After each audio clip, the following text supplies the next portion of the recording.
கர்த்தருடைய வார்த்தையை இந்த காலத்தில் தியானிக்க போகிறோம். உங்கள் ஃபோனுங்கள்லாம் பக்கத்தில் ஆஃப் பண்ணி வச்சுருங்க. ஃபோனெல்லாம் நோடக்கூடாது, பக்கத்தில் பேசக்கூடாது. சரியா?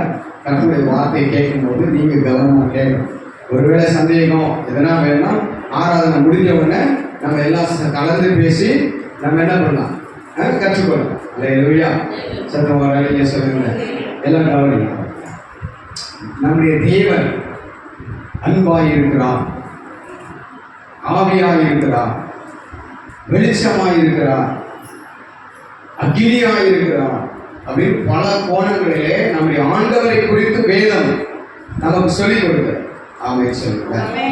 இன்றைக்கு நாம் பார்க்க போகிற காரியம் என்னவென்றால், வாசிக்கலாம். சங்கீதம் எழுதின புஸ்தகம் 36ஆம் அதிகாரம் 9ஆம் வசனத்தை வாசிக்க தெரிந்தவர்கள் நீங்கள் வசனத்தை, வேதத்தை திருப்பி நீங்கள் சத்தமாக வாசிக்க வேண்டும். ஜீவ ஊற்று உம்மிடத்திலே இருக்கிறது, உம்முடைய வெளிச்சத்திலே வெளிச்சம் காண்கிறோம். ரெண்டு காரியத்தை சொல்லுகிறார். ஒன்று, ஆண்டவர் ஜீவ ஊற்றாக இருக்கிறார், இன்னொன்று வெளிச்சமாக இருக்கிறார். ஆமென் சொல்லுங்க. ஒன்று ஜீவ ஊற்று, இன்னொன்று வெளிச்சம். நம்முடைய தேவன் ஜீவனை கொடுக்கிற தேவனாய் இருக்கிறார், உயிரை கொடுக்கிற ஒரு தேவனாய் இருக்கிறார். நிறைய பேர் சொல்லுவார்கள், உங்களுக்காக நான் உயிரே கொடுப்பேன் அப்படின்னு சொல்லுவாங்க. ஆமென் சொல்லுங்க. பிரச்சனை வந்தா அவங்க எங்க இருக்கிறாங்கன்னு அவங்க தெரியாது. ஆனால் ஆண்டவராகிய இயேசு கிறிஸ்து இந்த பூமியிலே நமக்கு இந்த உயிரை, தன்னுடைய ஜீவனை கொடுப்பதற்காகவே பிறந்தார். ஜீவனை கொடுப்பதற்காகவே சிலுவையிலே அவர் ஆணிகளாக அடிக்கப்பட்டார். அவர் உண்மையாகவே அந்த சிலுவையிலே இந்த உலகத்தில் இருக்கிற அத்தனை ஆத்துமாக்களுக்கும் அவர்கள் பாவத்திலிருந்து விடுதலை பெறும்படி, சாபத்திலிருந்து விடுதலை பெறும்படி, வியாதியிலிருந்து விடுதலை பெறும்படி, இருளான வாழ்க்கையிலிருந்து விடுதலை பெறும்படி, அந்தகாரமான நிலையிலிருந்து அவர்கள் விடுதலை பெறும்படி இயேசு அவர்களுக்காக உயிரை, ஜீவனை விட்டார் என்று சொல்லி வேதம் நமக்கு தெளிவாக சொல்லுகிறது. சரித்திரமும் நமக்கு சொல்லுகிறது. யாரும் ஏமாற்ற முடியாது, யாரும் பொய் சொல்ல முடியாது. இயேசு உலகத்தில் இருக்கிற அத்தனை மக்களுக்காக பிறந்தார், மரித்தார், உயிரோடு கூட எழுந்தார். அவர் போகும்போது சொன்னார், நான் உங்களை திரும்ப வந்து என்னிடத்தில் நான் சேர்த்துக் கொள்வேன். அல்லேலூயா.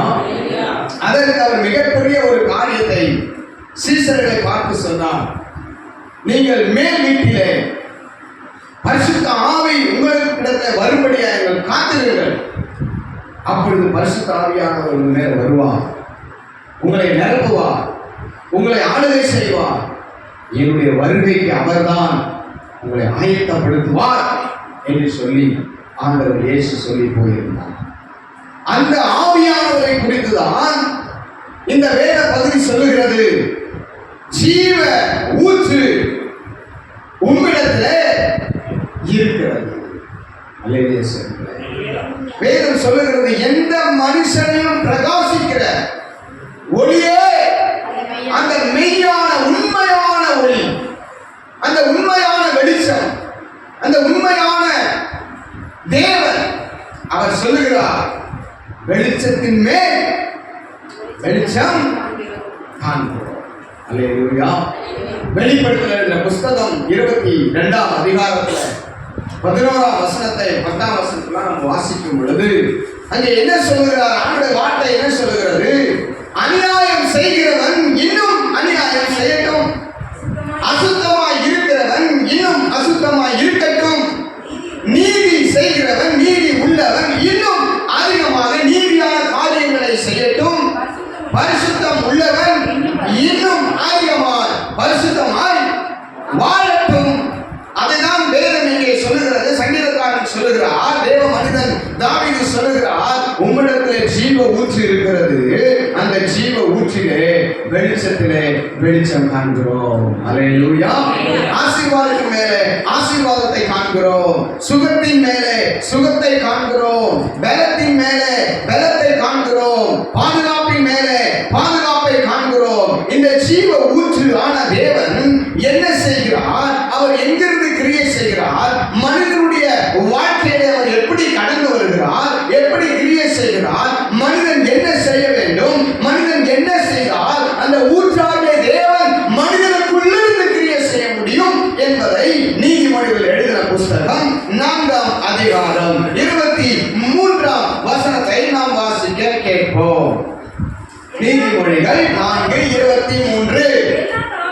எல்லா காவலோடும் உன்னுடைய இருதயத்தை காத்துக்கொள், அதனிடத்தில் நின்று ஜீவன் உள்ள ஒரு ஊற்று, ஆவியானுடைய வல்லமை, ஆண்டவருடைய அபிஷேகம் புறப்படும் என்று சொல்லுகிறார். அல்லேலூயா சொல்லுங்களேன்.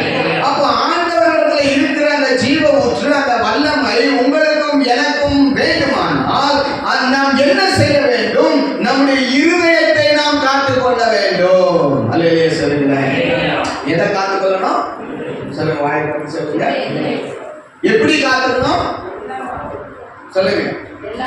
எல்லா காவலோடும் உன் இருதயத்தை காத்துக்கொள். வேதம் சொல்லுகிறது இருதயமானது கிறுக்குள்ளது, கேடு உள்ளது, எல்லா கெட்ட